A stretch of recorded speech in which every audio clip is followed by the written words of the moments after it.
ទីនេះមានឈ្មោះថា Full Moon Resort ដែលស្ថិតនៅលើកោះអំពិលនៅជិតកោះស្ដេចខេត្តកោះកុងហើយថ្ងៃនេះខ្ញុំបានមកដល់កោះនេះជាលើកដំបូងនៅក្នុងវីដេអូនេះគឺជាសកម្មភាពរបស់ខ្ញុំរយៈពេល2យប់3ថ្ងៃនៅលើកោះមួយនេះកុំឲ្យខាត់ពេលវេលាយូរយើងទៅតាមដានទស្សនាទាំងអស់គ្នា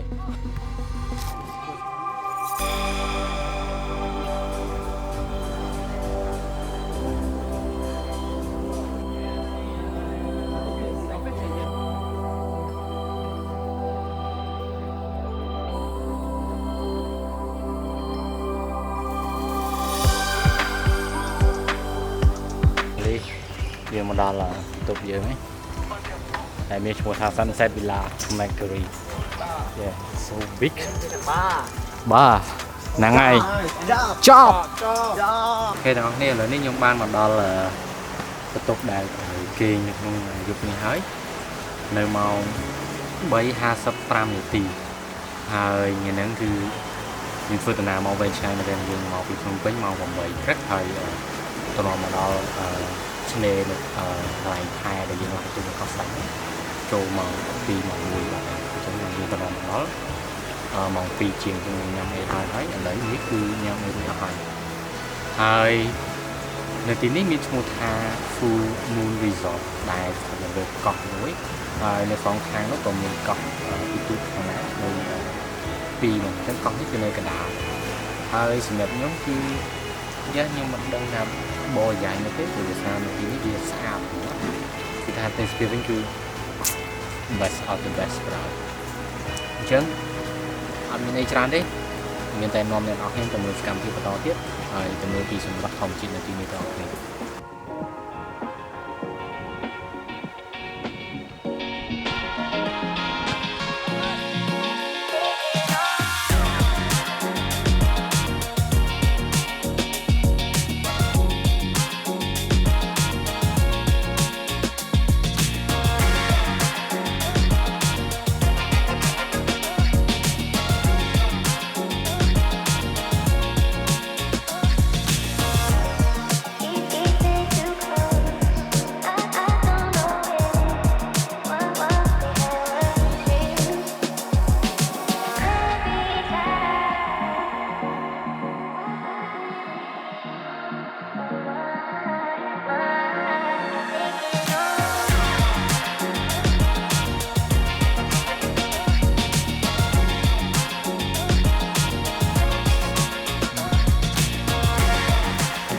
ខំទៅតាតៃអូនេះស្អាតណាស់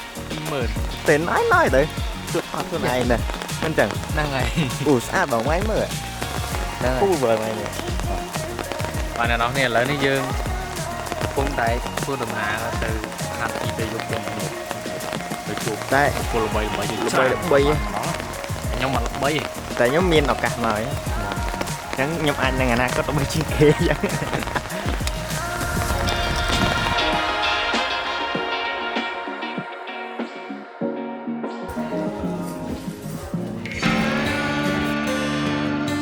ចូលមកដល់កម្មវិធីនៅពេលយប់គឺជាការញ៉ាំអាហារជួបជុំគ្នាក៏ដូចជាការស្ដាប់តន្ត្រីនិងរាំលេងផងដែរ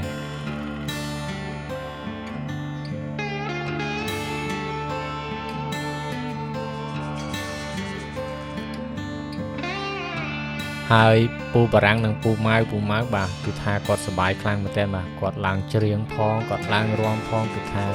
enjoy ខ្លាំងមែនទែន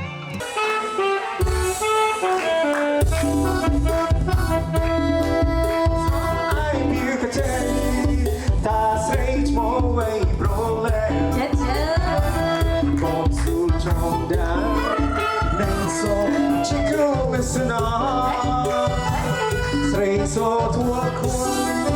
ลูกจากคนต้อยในตราบ้านลุงสายตาจอมเอารักยอ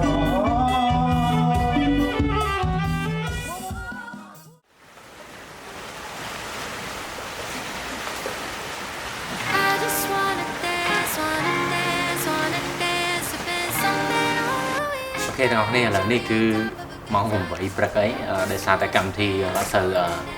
បញ្ញាឬក៏ rush អីខ្លាំងពេកទេអញ្ចឹងឥឡូវយើងទៅ breakfast ទាំងអស់គ្នាហើយយប់មិញពិបាកគេងតែដោយសារតែ chỉ là nó trong chọc là có người tới những dùng anh chú trong khăn mình đây rồi mà của ok lợi dụng từ nhà bài đó bắt đó con bò Got my drink in my hand, got my reposado, no chaser. We tryna finish the bottle. ពេលចូលមកដល់ព្រឹកថ្ងៃទី2គឺយើងងើបមកញ៉ាំអាហារពេលព្រឹកជុំគ្នាដែលខាង resort គាត់បានរៀបចំឲ្យចំពោះអាហារនៅទីនេះសម្បូរបែបមែនតើខ្ញុំញ៉ាំពី3ថ្ងៃហើយឃើញម្ហូបប្លែកៗមែនតើចំណែករសជាតិវិញគឺឆ្ងាញ់គ្រប់មុខតែម្ដងអញ្ចឹងបន្ទាប់ពីការញ៉ាំអាហារពេលព្រឹករួចពួកយើងទៅលេងតាមឆ្នេរក៏ដូចជាគយគន់ទេសភាពតាមចំណង់ចំណូលចិត្តរបស់យើងរៀងៗខ្លួនបន្ទាប់ពីអាហារថ្ងៃត្រង់រួចពួកយើងសម្រាកក៏ដូចជាត្រៀមខ្លួនដើម្បីផាតធីយប់ឡើងជាការញ៉ាំអាហារលាគ្នាសម្រាប់ការវិលត្រឡប់មកភ្នំពេញមកគេហៅថារៀងៗខ្លួនវិញអញ្ចឹងរយៈពេលពីយប់3ថ្ងៃនេះគឺពិតជាសប្បាយខ្លាំងមែនទែនហើយចំពោះខ្ញុំពិតជាអរគុណមែនទែនដែលបានទទួលឱកាសមួយនេះទៅចូលរួមជាមួយពួកគាត់ហើយពិតជាពិសេសខ្លាំងមែនទែនដែលអាចឲ្យពួកយើងជួបជុំញ៉ាំអាហារជុំគ្នាខ្ញុំសង្ឃឹមថានឹងមានឱកាសនៅថ្ងៃក្រោយខ្ញុំអាចនឹងចូលរួមជាមួយពួកគាត់ម្ដងទៀតប្រសិនបើជាមានឱកាសអរគុណអ្នកនរគ្នាសម្រាប់ការទស្សនាវីដេអូមួយនេះជួបគ្នានៅវីដេអូក្រោយអូកុំភ្លេចអ្នកនរគ្នាជួយ follow page របស់ខ្ញុំម្នាក់មួយផងអរគុណធំ